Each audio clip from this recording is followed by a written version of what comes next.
আজি আমি আলোচনা কৰিম the drum. Before you read, have you read any Assamese folk tale? তুমি কি কোনো অসমীয়া লোককথা পঢ়িছানে? Wish story of Burhi Aai Sadhu by Lakshminath Bezbaruah do you like the most? তাত কৈছে যে লক্ষ্মীনাথ বেজবৰুৱাই লিখা বুঢ়ী আই সাধুৰ পৰা তোমাৰ কোনটো সাধু প্ৰিয়? The drum is a Rajasthani folk tale. Drum হ'ল ৰাজস্থানৰ লোককথা। A folk tale is very old traditional story from a particular place.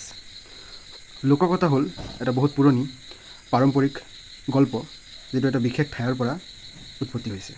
That was originally passed on to people in a spoken form, যিটো লোককথা মানুহৰ মুখে মুখে প্ৰচাৰ হৈছে। Lakshmi lived with her only son in a small village in Rajasthan. তো প্ৰথমতে আমি এটা চৰিত্ৰ পাইছোঁ লক্ষ্মী নামৰ। তো লক্ষ্মীয়ে ৰাজস্থানৰ এটা সৰু গাঁৱত একমাত্ৰ তাৰ ল'ৰাৰ লগত বসবাস কৰিছিল। She worked very hard from morning to night to earn her livelihood. তো লক্ষ্মীয়ে নিজৰ জীৱিকাৰ বাবে ৰাতিপুৱাৰ পৰা ৰাতিলৈকে কাম কৰিছিল যাতে উপাৰ্জন কৰিব পাৰে নিজৰ জীৱিকাৰ বাবে। She ground grains for people in the village. তো লক্ষ্মীয়ে সেই গাঁৱৰ মানুহবিলাকৰ বাবে কি কৰিছিল? শস্য গুৰি কৰিছিল। And got money in return. অৰ্থাৎ সেই কামটোৰ পৰিৱৰ্তে লক্ষ্মীয়ে পইচা পাইছিল। With that money she ran the household expenditure. আৰু সেই পইচাকেইটাৰে এই ঘৰৰ খৰচা পাতি চলাইছিল। But she could not afford to buy nice clothes and toys for her only son. কিন্তু লক্ষ্মীয়ে তাৰ একমাত্ৰ ল'ৰাৰ বাবে ধুনীয়া কাপোৰ বা পুতলা কিনিব পৰা নাছিল। It pained her very much. আৰু এইটোৱে লক্ষ্মীক বহুত দুখ দিছিল। Lakshmi was loved by everybody in the village for her amiable nature. তো লক্ষ্মীক গাঁৱৰ সকলো মানুহে লক্ষ্মীৰ এই বন্ধুত্বপূৰ্ণ স্বভাৱৰ বাবে ভাল পাইছিল। One day she was going to market. She asked her son, do you want anything dear? তো এদিনাখন যেতিয়া লক্ষ্মীয়ে তাৰ পুত্ৰৰ সৈতে বজাৰলৈ গৈ আছিল, তেতিয়া লক্ষ্মীয়ে তাৰ পুত্ৰক সুধিছিল যে তুমি কিবা বিচাৰা নেকি? তোমাৰ কিবা লাগিব নেকি দেহা? The son replied, a drum mother. তাৰপিছত ল'ৰাজনে প্ৰত্যুত্তৰ কৰিছিল যে মোক এটা ড্ৰাম লাগে। Lakshmi patted her son and smiled lovingly and went to the market. আৰু লক্ষ্মীয়ে তাৰ পুত্ৰৰ পিঠিত মৰমেৰে থপথপাই দিছিল আৰু এটা হাঁহি মাৰি দিছিল আৰু বজাৰলৈ গৈছিলগৈ। Lakshmi bought some necessary things like flour and salt from the market. তো লক্ষ্মীয়ে সেই বজাৰত গৈ বজাৰৰ পৰা কিছুমান প্ৰয়োজনীয় সামগ্ৰী যেনে ময়দা আৰু নিমখ কিনিছিল। She wished she could buy a drum for her son, but alas she had no' money. তো লক্ষ্মীৰ এটা ইচ্ছা আছিল যে লক্ষ্মীয়ে তেওঁৰ পুত্ৰক এটা ড্ৰাম কিনি দিব বুলি, কিন্তু দুখৰ বিষয় যে লক্ষ্মীৰ ওচৰত পইচা নাছিল। She was very sad. তো তাৰ বাবে লক্ষ্মী বহুত দুখিত। On her way back home she saw' two nice pieces of wood on the road and pick them up. তো ৰাস্তাত পুনৰ ঘৰত উভতি অহাৰ সময়ত ৰাস্তাত তেওঁলোকে দুটা কাঠৰ টুকুৰা পাইছিল। তো সেই কাঠৰ টুকুৰা দুটা চাই সেই কাঠৰ টুকুৰা দুটা তেওঁলোকে উঠাই লৈছিল। After reaching home she said grimly to her son, I am very sorry son. তো যেতিয়া ঘৰ পাইছিল তো লক্ষ্মীয়ে তাৰ পুত্ৰক খুব দুখেৰে কৈছিল যে মোক ক্ষমা কৰি দিয়া, যে I can't afford a drum for you. যে লক্ষ্মীয়ে যে সেই লক্ষ্মীৰ পুত্ৰক সেই ড্ৰাম কিনি দিব পৰা নাই। লক্ষ্মীয়ে তাৰ ল'ৰাক চৰি বুলি কৈছিল, ক্ষমা কৰি দিবলৈ কৈছিল। But the son said, never mind mother, you can give it later. পুত্ৰজনে তাৰ মাক কৈছিল যে তুমি চিন্তা কৰিব নালাগে, তুমি মোক পিছত দি দিবা। Now can I take this 2 pieces of wood to play? তো সেই ল'ৰাজনে লক্ষ্মীক সুধিছিল যে মা, মই এই সৰু দুটা কাঠৰ টুকুৰাৰে খেলিব পাৰোঁ নেকি? লক্ষ্মী নডেড এণ্ড ছেইড, য়েছ গ' and play but return before dusk. তো লক্ষ্মীয়ে মূৰ জোকাৰি কৈছিল যে হয়, তুমি খেলিব পাৰা, কিন্তু তুমি গধূলি হোৱাৰ আগত পুনৰ ঘৰত উভতি আহিবা। The boy went out to play with his friends. তাৰপিছত সেই ল'ৰাজনে তাৰ বন্ধুবৰ্গৰ সৈতে খেলিবলৈ গুচি গৈছিল। Suddenly he noticed an old women at a distance. তো হঠাতে সেই ল'ৰাজনে এটা বুঢ়ী মানুহ এজনী বহুত আঁতৰত দেখা পাইছিল, লক্ষ্য কৰিছিল মানুহজনীক। The old women was trying to light her stove with dry cow dung cake to cook for her children, but there was smoke all around. তো দেখা পাইছিল যে সেই বুঢ়ী মানুহজনীয়ে চৌকা জ্বলোৱাৰ চেষ্টা কৰি আছিল গৰুৰ শুকান গোবৰেৰে, কিন্তু সেই মানুহজনীয়ে চৌকাটো জ্বলাব পৰা নাছিল, চাৰিওফালে ধোঁৱা আৰু ধোঁৱা হৈ আছিল। The boy chemo forward and offered her his pieces of wood so that she could light fire and cook. তো সেই ল'ৰাজনে আহি ল'ৰাজনৰ লগত থকা দুটা কাঠৰ টুকুৰা সেই মহিলাগৰাকীক দিছিল, যাতে সেই মহিলাগৰাকীয়ে চৌকা জ্বলাব পাৰে আৰু ৰান্ধিব পাৰে। The old women was very pleased, আৰু সেই বুঢ়ী মানুহজনী খুব আনন্দিত হৈছিল যেতিয়া সেই কাঠৰ টুকুৰা দুটা চাইছিল। She lit the fire and made some bread and gave one piece of it to the boy. তাৰপিছত সেই বুঢ়ী মানুহজনীয়ে কি কৰিলে, চৌকাটো জ্বলালে আৰু জ্বলাই চৌকাত সেই ব্ৰেড বনালে আৰু এটা ব্ৰেড কি কৰিলে সেই ল'ৰাজনক দিলে। The boy took the piece of bread and went away, আৰু সেই ল'ৰাজনে সেই ব্ৰেডটো লৈ গুচি গ'ল তাৰ পৰা। On the way he met a porter's wife, আৰু আহোঁতে সেই ৰাস্তাত সেই ল'ৰাজনে কুমাৰৰ পত্নীক লগ পাইছিল।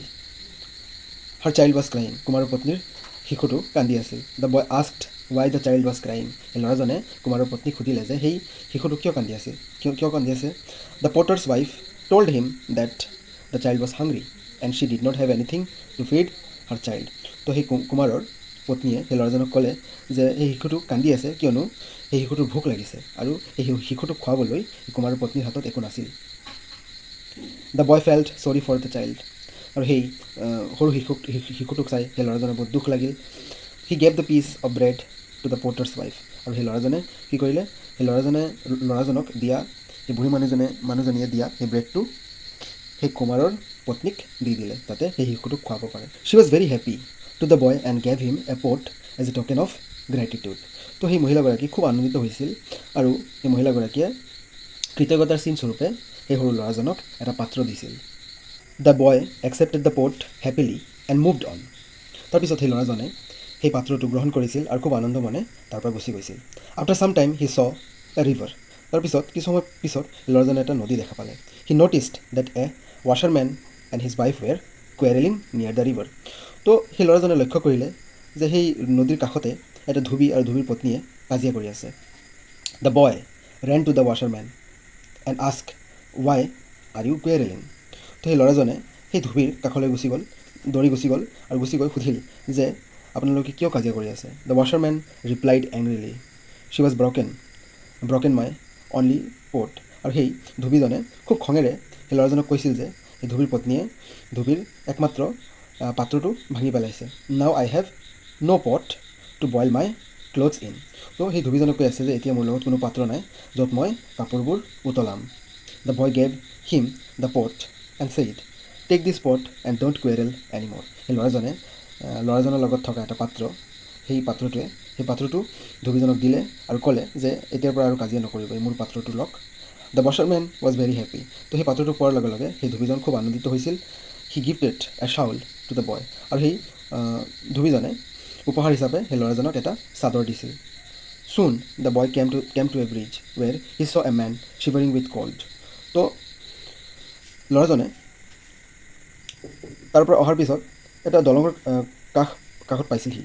তাৰপিছত সেই তাত গৈ ল'ৰাজনে দেখা পালে যে এজন মানুহ ঠাণ্ডাত পূৰা কঁপি আছে। The man describe how some robbers had snatched away all his possessions and even his clothes.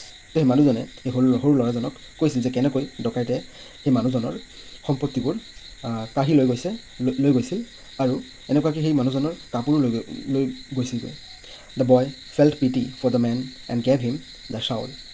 তো সেই ল'ৰাজন সেই মানুহজনৰ প্ৰতি দয়া জাগিছিল আৰু খুব দুখ লাগিছিল সেই মানুহজনক দেখি। তো সেই মানুহজনক কি কৰিলে, সেই ল'ৰাজনৰ লগত থকা চাদৰটো সেই মানুহজনক দি দিলে। The man was so' happy that he gave the boy his horse. সেই মানুহজন অতি আনন্দিত হৈছিল সেই চাদৰটো পাই, যিহেতু কপি আছিল মানুহটো। তো সেই মানুহটোৱে কি কৰিলে, সেই মানুহটোৰ লগত এটা ঘোঁৰা আছিল, সেই ঘোঁৰাটো সেই ল'ৰাজনক দি দিলে। The boy had never expected that he would have a horse of his own. এই সৰু ল'ৰাজনে কেতিয়াও আশা কৰা নাছিল যে তাৰ কোনোদিন এটা নিজৰ ঘোঁৰা হ'ব তাৰ। He mounted the horse and moved on. তাৰপিছত সেই ল'ৰাজনে ঘোঁৰাত উঠিল আৰু উঠি ঘোঁৰাক লৈ তাৰ পৰা গুচি গ'ল। After some time the boy met a ৱেডিং পাৰ্টি। তো কিছু সময় পিছত সেই ল'ৰাজনে গৈ থকা অৱস্থাত এটা ৰভাৰ এটা দল দেখা পালে বা লগ পাইছিল। But he was surprise to see the people sitting under a tree sadly. কিন্তু সি আচৰিত হৈ গৈছিল, সেই মানুহবোৰ এটা গছৰ তলত বহি আছিল এক দুখ মনেৰে। He halted and asked the bridegroom's father why are you so' sad on such a special day'. তো কি কৰিলে, সি তাত সেই ঘোঁৰাটোলৈ ৰখি গ'ল, ৰখি নামি আহি সেই দৰাৰ পিতৃক গৈ সুধিলেগৈ যে ইমান বিশেষ দিনটোত আপোনালোক ইমান দুখিত কিয়? The father said, we are ready to গ' টু মাই ছানছ ৱেডিং। সেই পিতৃজনে প্ৰত্যুত্তৰ কৰিছিল যে আমি মোৰ পুত্ৰৰ বিয়াত যাবলৈ সাজু হৈছোঁ। But the man who was suppose to arrange the horse hasn't arrive yet. কিন্তু যিজন মানুহে ঘোঁৰাৰ ব্যৱস্থা কৰিব লাগে সেইজন মানুহ এতিয়ালৈকে আহি পোৱা নাই। We are getting late and we fear we will miss the auspicious hour of the ৱেডিং। তো আমাৰ এনেই পলম হৈ আছে আৰু এটা ভয় হৈছে যে বিয়াৰ এটা নিৰ্দিষ্ট যিটো পবিত্ৰ সময়, যেতিয়া মানে বিয়া হ'ব লাগে, সেই সময়টো পাৰ হৈ যাব। The boy immediately offer his horse and said, hurry up, you must have move fast, otherwise you will be in trouble. তো ল'ৰাজনে লগালগ কি কৰিলে, ল'ৰাজনৰ লগত থকা সেই ঘোঁৰাটো তেওঁলোকক দি দিলে আৰু ক'লে যে সোনকালে কৰক আপোনালোকে, নহ'লে আপোনালোক সমস্যাত পৰিব। The bridegroom was so' pleased that he asked the boy what he could do for him in return. আৰু সেই দৰাজন খুব আনন্দিত হৈছিল যে এই কামটো এই ল'ৰাজনক কৰি দিলে, আৰু সেই ল'ৰাজনক ইয়াৰ পৰিৱৰ্তে সুধিলে যে তোমাক কি লাগে কোৱা। The boy replied, okay, if you really want to give me something, give me the drum that your musician is carrying. তো ল'ৰাজনে তেতিয়া কৈছিল, ঠিক আছে, যদি আপুনি মোক কিবা দিব বিচাৰে তেতিয়া আপুনি মোক ড্ৰাম দিয়ক, যিটো ড্ৰাম আপোনালোকৰ সংগীতজ্ঞই কঢ়িয়াই আছে। The bridegroom was happy to repay at least something to the boy. তো সেই দৰাজনে খুব সুখী হ'ল যে সেই দৰাজনে কিবা এটা হ'লেও সেই ল'ৰাজনক দিব পাৰিল। He gave the drum to the boy happily and went away হাৰিডলি।